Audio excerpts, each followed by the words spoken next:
war of words continues between Senate Judiciary Committee Democrats and the Supreme Court. At issue, a potential code of ethics for the justices and their clerks. Democrats claim they want to put the court in line with the rest of the federal judiciary. Republicans are crying foul. Capitol Hill correspondent Erik Rosales has that story.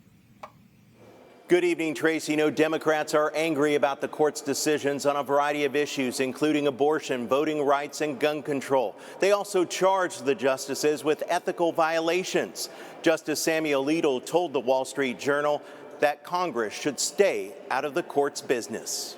Quote, Congress did not create the Supreme Court. The Constitution did. I know this is a controversial view, but I'm willing to say it. No provision in the Constitution gives them the authority to regulate the Supreme Court, period. Senate Judiciary Committee Chair Dick Durbin, whose panel just passed a bill to force the court to adopt a code of ethics, fired back in a statement, quote, Justice Alito is not the 101st member of the U.S. Senate.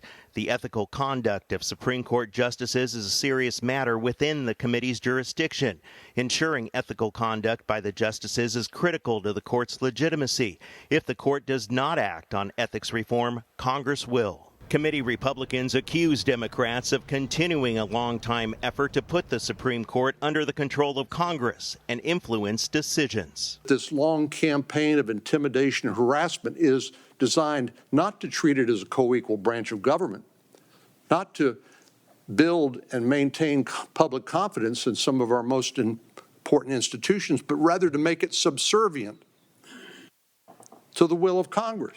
The solution that they propose is one that would completely reinvent the Supreme Court. It was just this week that Judiciary Committee Democrats wrote Justice John Roberts demanding that Justice Alito recuse himself from legal disputes involving congressional attempts to regulate the court. But legal scholars say that Justice Roberts does not have that authority, and decisions are left up to individual justices. At the Capitol, Erik Rosales, EWTN News Nightly.